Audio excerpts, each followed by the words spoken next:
नमस्कार दर्शकों, जय श्री कृष्ण। दर्शकों, देव के गुरु बृहस्पति देव, इन पर हम पहले भी कुछ चर्चा कर चुके हैं। आज हम इसको एक नए रूप में समझने की कोशिश करेंगे। गुरु राहु का, गुरु केतु का ये कुछ युति संबंध हमने कंजक्शन पर चर्चा की है। इसी दरमियान मेरे मन में विचार आया कि गुरु को आखिर समझना होगा कि गुरु है क्या। बृहस्पति देव को सर्वश्रेष्ठ माना गया है। वो कुंडली में जहां बैठता है या जहां देखता है, बैठता है उस स्थान की तो हानि कर देता है, लेकिन जहां देखता है उसकी दृष्टियां बड़ी पावरफुल है, प्रबल है। तो इसको जो इतना शुभत्व लेकर जो ग्रह है, शुभ ग्रह है, जिस ग्रह के साथ बैठ जाता है उसके पाप प्रभाव को कम कर देता है, शुभत्व बढ़ा देता है उसमें। इतना अच्छा ग्रह होते हुए भी स्थान हानि जीवो भव, जीवो यानी गुरुदेव, गुरु को जीव भी कहा गया है। आत्मा का, जीव का कारक, यानी कि जो हमारा शरीर है उसका कारक। लेकिन स्थान हानि, जहां बैठता है उस स्थान की हानि कर देता है। तो इसको आज हम उदाहरण के रूप में समझेंगे कि आखिर ऐसा क्या है जो ये जहां बैठता है उस स्थान की हानि कर देता है। दर्शकों, बृहस्पति देव में धर्म है, ज्ञान है, आध्यात्म है, लेकिन यह भी कहा गया है कि जिसके पास धर्म होता है, ज्ञान होता है, उसे अपनी इस योग्यता का अभिमान हो जाता है। शक्ति होती ही ऐसी है, शरीर में अच्छा ताकत भर जाती है तो उसे अपनी शरीर का अभिमान हो जाता है। बुद्धिमान को अपनी बुद्धि का अभिमान होता है। शुक्र प्रबल है तो रूपवान, अपने सौंदर्य का अभिमान हो जाता है। अति हमेशा दुखदायी होती है। और यही बृहस्पति देव, उनमें ज्ञान है तो उस ज्ञान का उन्हें अभिमान हो जाता है। उस ज्ञान पर वो अहम करने लग जाते हैं, अहंकार आ जाता है। तो उसकी जो दृष्टियां है, जहां जहां वो देखता है वहां तो शुभ तो देता है, लेकिन जहां वो बैठ जाता है, जहां उसका सिक्का जम जाता है, वहां वो अभिमान उस स्थान को दूषित कर देता है। और यही बृहस्पति देव के साथ है। बृहस्पति देव कुंडली में 12 भाव में जहां बैठ जाते हैं उस स्थान की हानि कर देते हैं। तो आज हम इसी बात को समझेंगे कि वो हानि कैसे करते हैं, और 12 भाव का हम अध्ययन करते हैं कि गुरु बृहस्पति देव जहां जहां बैठते हैं किस तरह हानि करते हैं। तो दर्शकों, हमारे साथ वीडियो में अंत तक बने रहिएगा, पूरी वीडियो देखिएगा। वीडियो पसंद आने पर लाइक जरूर कीजिएगा और सब्सक्राइब करना ना भूलिएगा। दोस्तों, अगर आप अपनी कुंडली का विश्लेषण हमसे करवाना चाहते हैं तो नीचे दिए हुए नंबर पर हमसे संपर्क कर सकते हैं। तो दर्शकों, बृहस्पति देव पर आज हम चर्चा कर रहे हैं कि गुरुदेव कुंडली में जिस भाव में, 12 भावों का हम अध्ययन पहले भी कर चुके हैं। तो बृहस्पति देव 12 भाव में बैठते हैं तो किस तरह हानि करते हैं, ये इतिहास गवाह है। और आज हम इतिहास के उन पन्नों से ही कुछ चरित्र को बाहर निकालने की कोशिश करेंगे जिनके गुरु इन 12 भावों में कहीं ना कहीं विराजमान है। तो सर्वप्रथम हम बात करते हैं लग्न की। अगर लग्न में गुरु विराजमान है तो व्यक्ति को धार्मिक बनाता है, धर्म का अनुसरण करने वाला बनाता है। जैसे मर्यादा पुरुषोत्तम श्री राम थे, उनकी कुंडली में लग्न में गुरु स्थित है, पहले भाव में बृहस्पति देव स्थित है, यशस्वी बनाया, कीर्तिवान बनाया, मर्यादा पुरुषोत्तम बनाया, धर्मवान बनाया, निष्ठावान बनाया। लेकिन ऐसे लोग दर बदर भटकते हैं। उन्हें जीवन में कुछ मोड़ ऐसा आता है जब वो अपने घर को छोड़कर उन्हें दूर जाना पड़ता है, वनवास भुगतना पड़ा है 14 वर्ष का उन्हें। ये लग्न का गुरु, इसी कारण उन्हें 14 वर्ष का वनवास भुगतना पड़ा। योग्य थे, राजा दशरथ के चारों संतानों में सबसे योग्य, और सभी उनकी इज्जत करते हैं। परिवार में, कुल में सभी उनकी इज्जत करते हैं, मान सम्मान अत्यधिक। लेकिन फिर भी 14 वर्ष का वनवास भुगतना पड़ा बृहस्पति देव का लग्न में स्थित होना। अब हम बात करते हैं दूसरे भाव की ओर। दूसरा भाव कुटुंब का,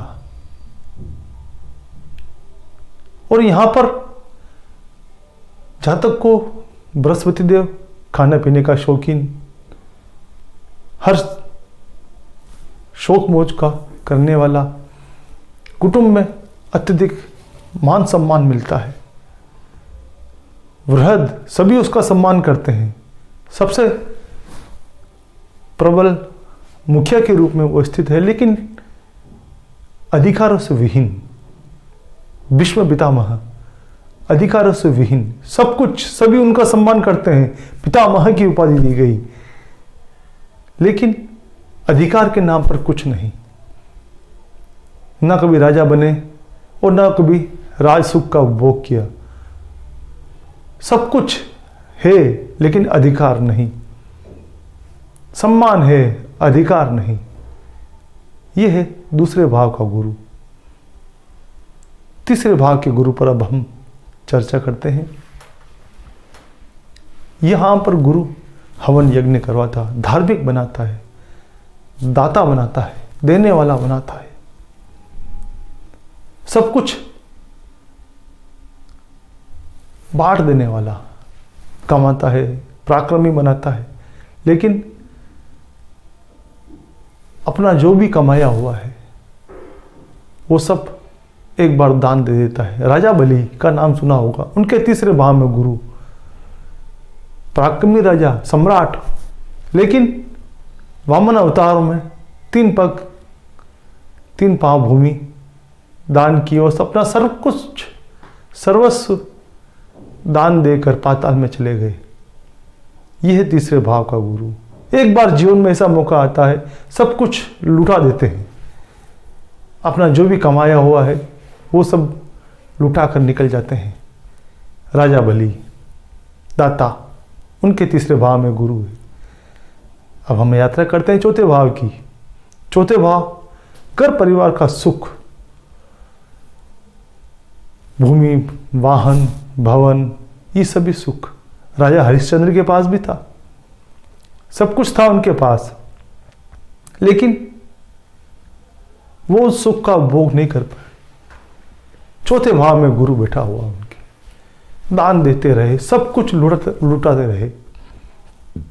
और एक समय ऐसा आया कि अपनी पत्नी और बच्चों को भी किसी को देना पड़ गया, दान दे दिया। खुद मलिच्छ के यहाँ पर, चांडाल के यहाँ पर बिक गए, अपना सर्वस्व लुटा देता है, क्योंकि वो सुख की हानि कर दी, सुख नहीं भोग पाए। सब कुछ था, लेकिन चौथे भाव के गुरु ने उसे सब कुछ लुटवा दिया और दर बदर भटकने को मजबूर कर दिया, अपने घर से, अपने भवन से, सबसे वंचित कर दिया। चौथे भाव का। पंचम भाव, पंचम भाव संतान का भाव। यहां पर संतान का सुख, परम आज्ञाकारी संतान पैदा होती है। संतान उसका अनुसरण करती है, पूजनीय मानती है, सभी कुछ मिलता है। राजा दशरथ को भी मिला, वो भी पराक्रमी राजा थे, 4 पुत्र हुए, लेकिन अंत समय में एक भी पुत्र उनके सम्मुख नहीं। चारों विदेश में चले गए, चारों दूर चले गए। अंतिम क्रिया करने के लिए भी बड़ा पुत्र उनके साथ नहीं। ये होता है पंचम भाव का गुरु। संतान आज्ञाकारी सब कुछ है, लेकिन अंत समय में छोड़ के चली जाती है, विदेश चली जाती है, दूर चली जाती है, उसके पास कोई संतान नहीं मिलती है। संतान सुख से अंत समय में वंचित कर देता है पांचवें भाव का गुरु। छठे भाव के गुरु की बात करें हम, द्रौपदी 5 पतियों की पत्नी,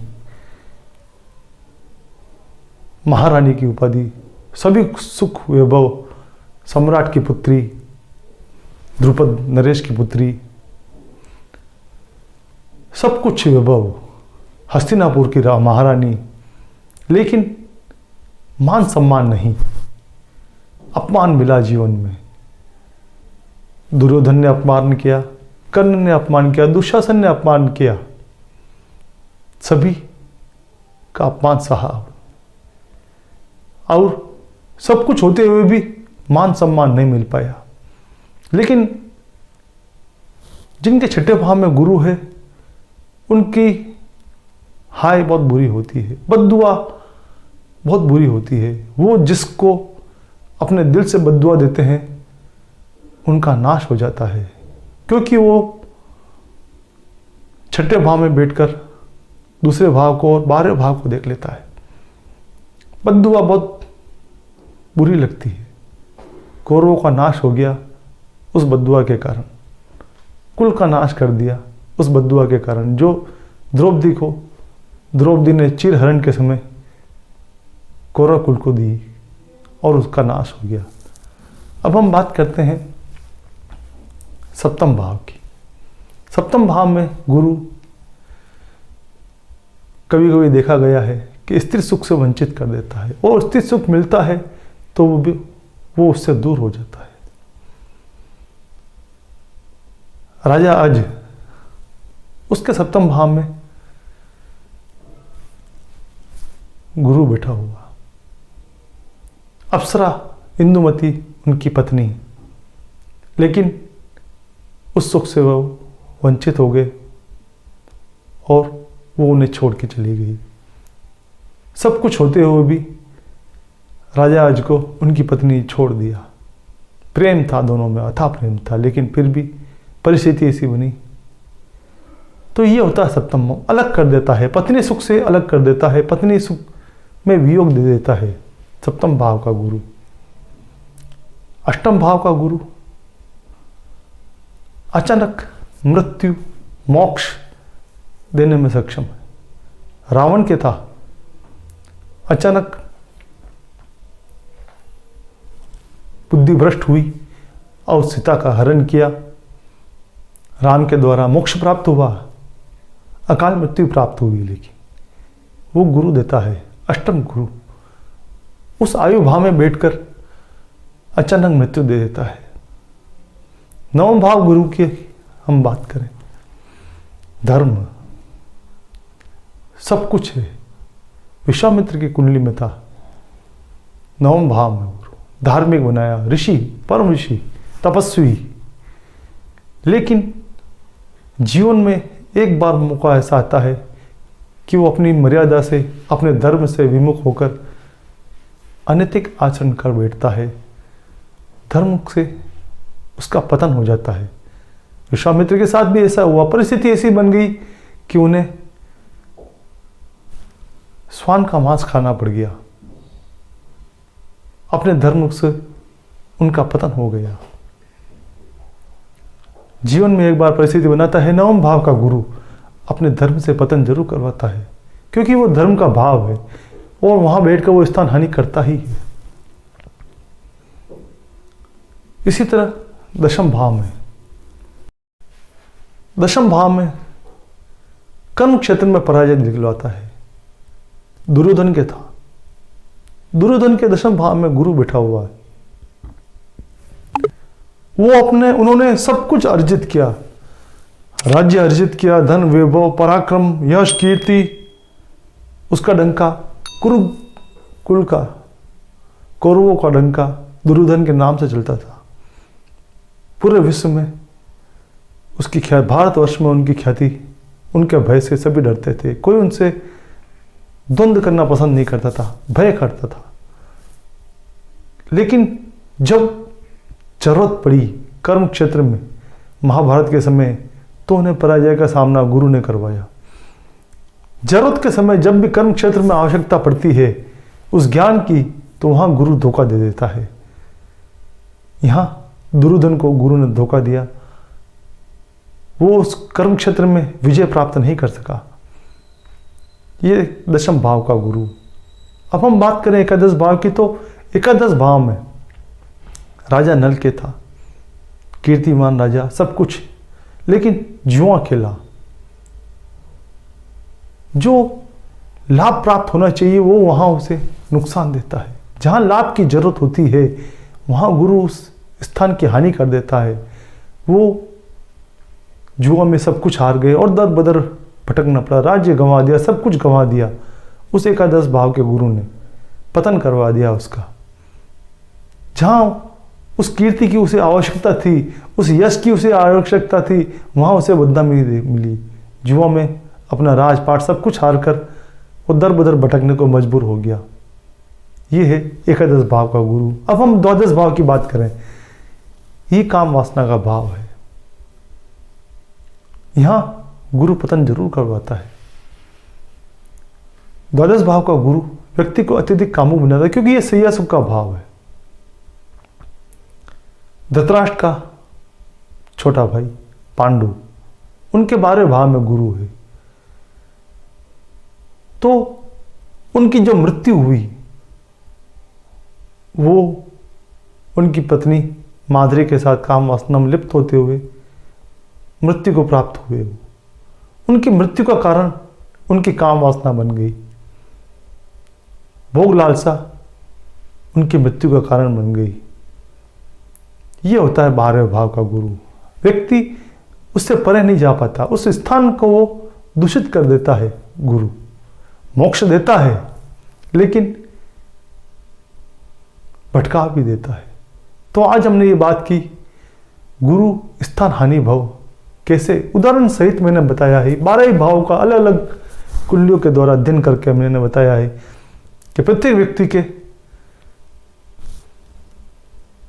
गुरु जहां स्थित है वो उस स्थान की हानि जरूर करता है। वो उस स्थान का जो नुकसान है, सुख है, उससे वो वंचित जरूर करता है। तो दर्शकों, एक नए विषय के साथ हम पुनः आपके सम्मुख प्रस्तुत होंगे। वीडियो पसंद आने पर लाइक जरूर कीजिएगा, सब्सक्राइब कीजिएगा। वीडियो पूरा देखा इसके लिए आपको सहृदय धन्यवाद। जय श्री कृष्ण।